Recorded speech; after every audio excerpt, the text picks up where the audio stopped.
What do you make of the news, David? I don't think it actually is, from our perspective, that surprising. Nicola Sturgeon was always suggesting that she would be wanting to call for another Scottish referendum.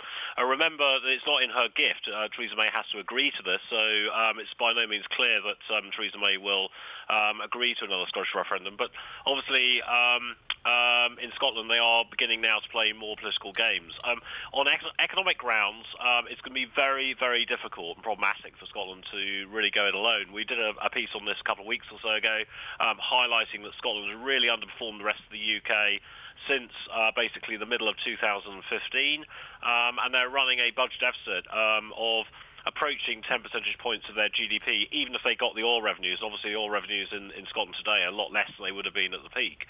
And they are very dependent on the UK. The UK is their major market, and 30% of their GDP is basically exported and imported with the rest of the UK. So to think that Scotland could actually economically go it alone is very problematic. But obviously, Theresa May is thinking. I think she can get more concessions out of London, out of the UK by calling for this referendum.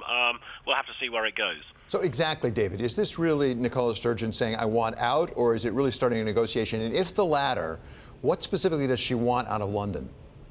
Well, just more concessions, maybe more devolution, more powers, more public spending. I mean, at the end of the day, Scotland, voted to remain within the EU, but in particular, Nicola Sturgeon was sort of irritated by the fact that the government here in London is not going to remain within the single market. And she's saying, well, actually, the Scots want to remain in the single market of the EU.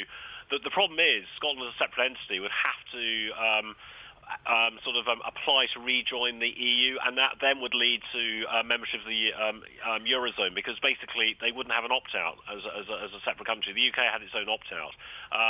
Scotland wouldn't.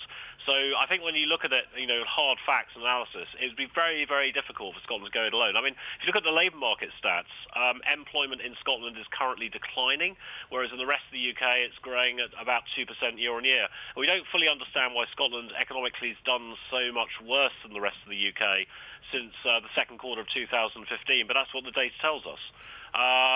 So it's really underperforming. Obviously, if we have a situation where it does appear that the Scots would vote to leave the rest of the UK, then we'd see, I think, a lot of capital leakage, a lot of deposit leakage, people moving funds, because it's a very different scenario to Brexit.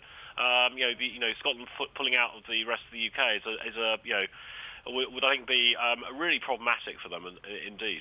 So, David, Theresa May had a big day in front of her, as it was before this Scottish news, when she had the vote in the Commons for the bill. How much does this complicate even further her negotiations with the EU if she has Scotland on her left or her right? You can tell me which, sort of sniping at her. Well, I think it's also, let's not forget the Northern Ireland as well in this mix. Yes. I mean, it's just it is such a mess, and it's going to be very torturous. I mean, at the end of the day, I think they'll leave Scotland to one side, and they'll come back to it. I mean, the important thing for Theresa May is to trigger Article 50 and then start the torturous negotiations going. And then they'll deal with the Scottish issue and the Irish issue along the line. They'll want the Irish issue to be handled much more sensibly, because the risk of a hard border there is obviously a big issue. But with Scotland, I think they'll think, well, we'll come back to this in a year's time. Depending on how these negotiations go and what actual Nicola Sturgeon is trying to hope to achieve from this. Because, as I say, it's very difficult as an economist to believe Scotland actually could go it alone. The numbers don't add up. They really don't.